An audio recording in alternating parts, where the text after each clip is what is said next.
নমস্কার সবাইকে আমার ইউটিউব চ্যানেলে। সবাই প্লিজ সাবস্ক্রাইব করে দাও। তোমাদের কাছে একটাই রিকোয়েস্ট আমার, আমি বড় ভিডিও করেছিলাম তাতে খুব কম ভিউ আসছে, আমি এটাকে একটা শর্টে দেখাচ্ছি।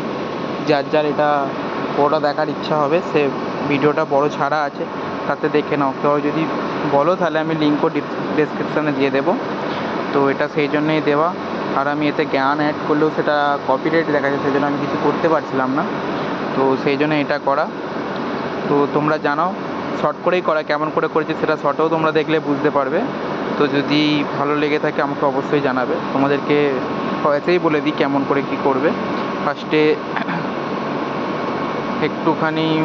ফার্স্টে পেঁয়াজকে আর হচ্ছে হালকা আদা রসুন দিয়ে আর টমেটো দিয়ে মালটাকে ভালো করে কষে নেবে, একটু লঙ্কা গুঁড়ো দিয়ে ওটাকে মিক্সারে ভালো করে পেস্ট করে নেবে।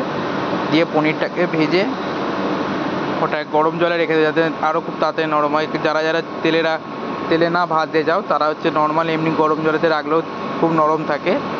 তো এটা দেখছো মিক্স করে দেওয়ার পর দিয়ে দিয়েছি। তারপর ছোটো ছোটো করে পেঁয়াজ কাটা ছিল সেটা ভাজলাম, দেখতেই পেলে ওটাতে এটা মাখিয়ে দিয়েছি।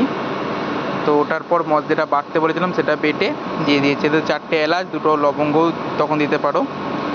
আর এটাতে একটুখানি মিষ্টি ভাব আনার জন্য মধু না থাকলে একটুখানি চিনি ব্যবহার করতে পারো, যাতে এটা স্বাদটা একটু বেশি ভালো লাগে।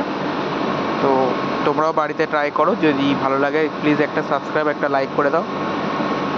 তার উপর পনিরটা দিয়ে বেশ, এর উপর যদি তোমাদের ঘরে থাকে তোমরা আমুল ক্রিম অ্যাড করতে পারো, ও হালকা করে কস্তুরি মেথি যদি থাকে দিতে পারো। আমার কাছে মেথি ছিল না, আমি শুধু আমুল ক্রিমটাই অ্যাড করেছি। তো আজকের তো সেটাই অ্যাড করেছি, বেশি কিছু করিনি। তো দেখতে পাচ্ছ মধু দিচ্ছি, বেশি নয়, 1-1.5 চামচ দিলেই হবে। আর চিনি দিলে পরিমাণ মতো চেক করে নেবে, অসুবিধা নেই, ঠিক আছে।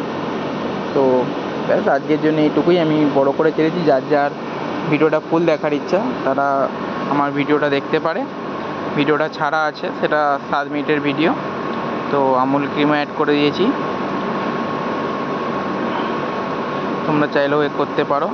আর যদি আমুল ক্রিম তোমাদের বাড়িতে না থাকে, যে দুধের একটা মালাই থাকে না উপরে, সেটা অ্যাড করলেও হবে। তো আজকের জন্য এটাই, দেখা হবে কালকে। টাটা, সবাই ভালো থাকো।